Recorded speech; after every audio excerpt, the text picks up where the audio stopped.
Lorsqu'en ce début d'été 2006, les enfants du Liban, admiratifs, rêvaient devant les cerfs-volants qui tapissaient le ciel bleu de leur pays, ils étaient loin d'imaginer que ces avions de papier et de bois allaient se transformer en monstres de feu et de sang, répandant mort et destruction sous leurs ombres furtives.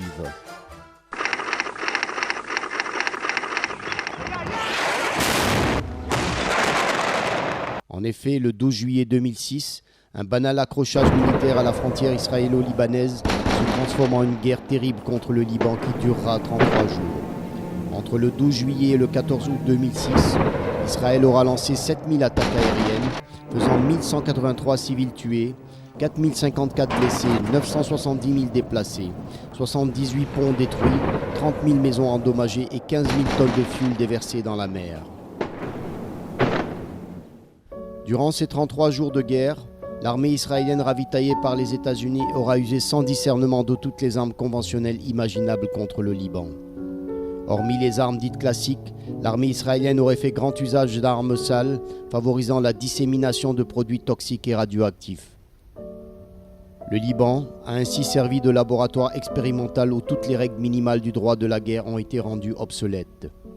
Selon Amnesty International, quelques 4 millions de sous-munitions ont été dispersées sur l'ensemble du territoire libanais, faisant du Liban le pays le plus pollué au monde par ses bombes après l'Irak. De nombreux philosophes et écrivains juifs s'insurgent et dénoncent dans ce film l'incroyable impunité et soutien dont jouit Israël en Occident. John Mearsheimer est de ceux-là. Il dénonce dans son livre le soutien aveugle des États-Unis à Israël, qu'il explique par l'esprit messianique qui s'est emparé de la classe dirigeante conservatrice américaine, dont la confrontation avec le monde arabo-musulman est devenue l'un des axes majeurs de la doctrine politique depuis le 11 septembre 2001.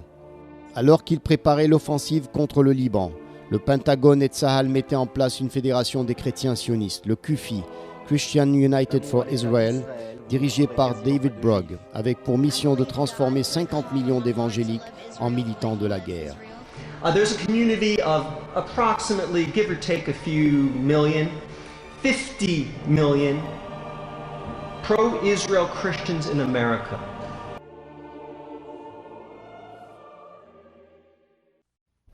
La dissolution totale du Liban en 5 provinces doit servir de précédent au monde arabe tout entier.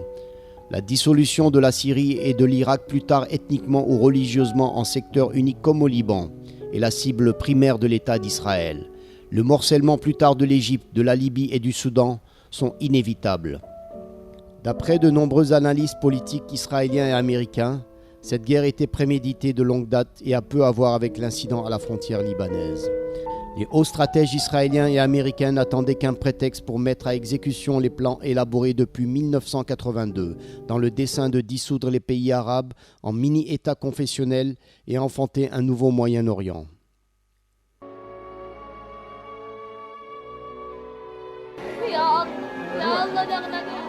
Combien de gens devez-vous tuer avant d'être considéré comme un meurtrier de masse ou un criminel de guerre ? Les unes après les autres, les organisations internationales des droits de l'homme démontrent preuve à l'appui que l'État d'Israël s'est rendu coupable de graves crimes de guerre au Liban. Des crimes qui devraient ouvrir sans tarder la voie à la création d'un tribunal spécial pour juger les crimes de guerre d'Israël contre le Liban.